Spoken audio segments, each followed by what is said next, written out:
y muy capaz de infección. Sí. Esto es así, este virus estaba, esto la casa Baxter lo ha aceptado, no ha dicho no, esto no es verdad, esto lo ha dicho Jane Burgermeister o quien sea, pero esto no estaba ahí, esto está aceptado oficialmente por la casa Baxter, que en el material, en el entero, no en una parte en la que llegó a la República Checa, en los 72 kilos de material había virus vivos de la gripe aviar mezclados con la gripe de cada año. Esto es así, esto es el dato. Entonces, ¿podía haber ocurrido esto por casualidad? Lo primero que se debe decir es que es extremadamente poco probable. Y esto lo digo simplemente porque en ciencia decir imposible, pues no lo decimos nunca. ¿Qué quiere decir extremadamente poco probable? Bueno, pues que estos laboratorios que operan con este tipo de virus tienen los bioniveles de seguridad, ¿no? Y el nivel de seguridad 3, que es el máximo, que es el que debe aplicarse en este laboratorio, hace que uno, bueno, pues si hablamos en ciencia de probabilidad, con lo conocido, la probabilidad que esto ocurriera casualmente, pues es ínfima. No solamente por eso, no solamente porque cómo podemos explicar la mezcla de dos virus distintos, sino porque la vacuna de la gripe, como es sabido, es una vacuna de virus atenuados. Esto quiere decir que ya es normal que en la vacuna de la gripe haya virus vivos. Esto no es una excepción. Pero atenuados quiere decir que deben pasar por un tratamiento de radiación. Estos virus que hallaron en República Checa y en todo el material de Baxter no estaban atenuados. Por tanto, la casualidad, por decir así, bueno, pues por eso digo que científicamente no se puede decir, o simplemente por prudencia humana, ¿no?, que es imposible al 100%, pero que quede muy claro, es importante, lo poco probable que es un accidente en estas circunstancias. Pero en todo caso, bueno, pues esto ocurrió y esto está bajo investigación.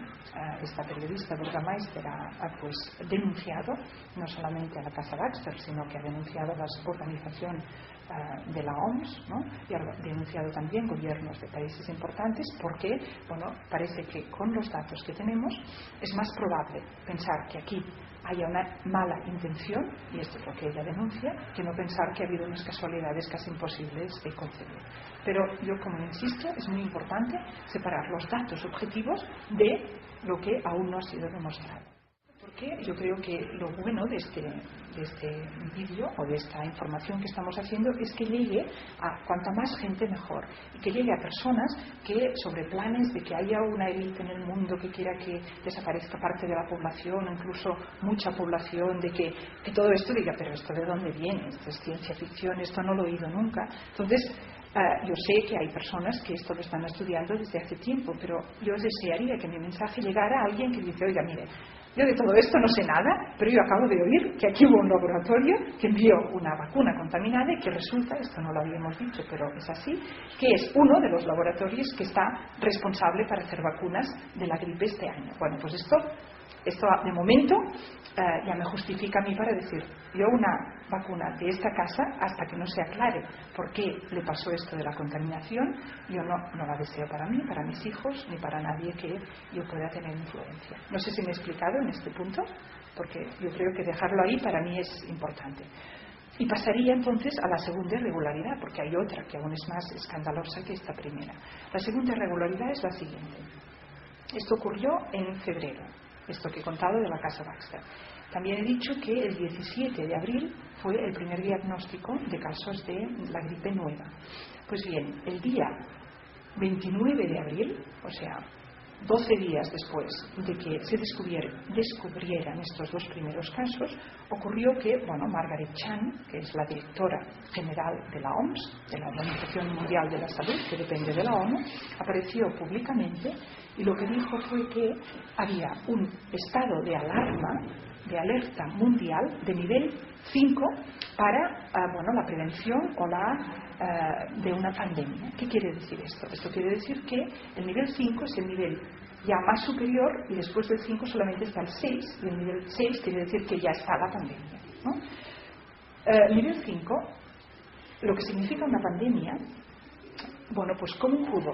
Podemos preguntarnos, la doctora Chan y toda la Organización Mundial de la Salud, ¿cómo pudieron declarar una pandemia? Porque esto no lo he dicho, pero en el 29 de abril dicen nivel 5, y un mes y medio más tarde, solamente un mes y medio más tarde de la aparición de los primeros casos, que fue 17 de abril y ahora hablo 11 de junio, el 11 de junio Margaret Chan dice nivel 6. Tenemos una pandemia mundial por el virus de la gripe A/H1N1. Ya está declarada esta pandemia mundial desde el 11 de junio. ¿Cómo pudo haber declarado una pandemia mundial la OMS, teniendo en cuenta que este virus tiene una infectividad, o una mortalidad inferior al virus de cada año? Entonces, ¿cómo es que no hay una pandemia cada año? Si es peor el virus de cada año que este virus nuevo, ¿cómo no declaramos una pandemia cada año? Bueno, pues muy fácil. La respuesta es que en el mes de mayo de este año, en el mes de mayo de 2009, la OMS cambió la definición de pandemia y pasó de concebir una pandemia como una infección por un agente infeccioso simultáneo de diferentes países a la misma vez, con una mortalidad significativa de la proporción de población infectada, eliminó de la definición esta característica de la mortalidad. Y por tanto se quedó con que una pandemia sería una infección simultánea de diversos países con un agente infeccioso que tuviera alguna característica de novedad y que por tanto no se pudiera saber seguro a ver qué tipo de inmunidad tendría la población.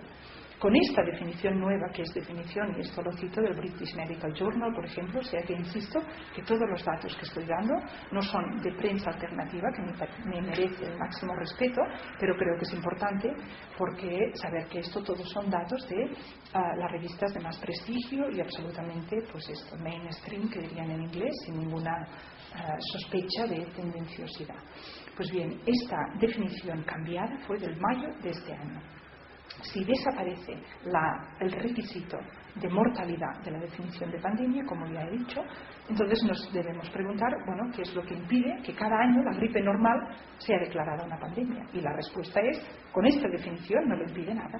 Con esta definición, esto que estamos viendo ahora, esta inversión que ahora iré a las consecuencias políticas, que es de hecho donde quería llegar, todo esto que está ocurriendo ahora que parece que se justifica por su carácter de excepcionalidad, con la definición nueva, de excepcional no tendría nada. Así estaríamos año tras año, como mínimo por la gripe, para no hablar de otras enfermedades pues que tengan las mismas características. Uno dice, a ver un momento, es verdad que este virus es menos menos mortal, ¿no? Que hay menos mortalidad que el de cada año, y esto lo leeréis en cualquier parte, todo el mundo lo dice, ¿no? Incluso la ministra aquí, o aceptan que eso es así. Bueno, pues si es así, ¿cómo es que se ha podido declarar una pandemia? Con lo que ahora vamos a hablar de consecuencias políticas, que es lo más grave, ¿no? Pues esto es simplemente lo que estoy poniendo junto. Quizá el dato nuevo que doy es este, que por eso insisto es British Medical Journal, de haber objetivado un cambio en la definición. Pero esto lo puede ver cualquier persona si pide a la OMS que le envíe pues las definiciones de pandemia del 2008 y del 2009, y se verá que este cambio existe y se puede consultar en la página web, etcétera.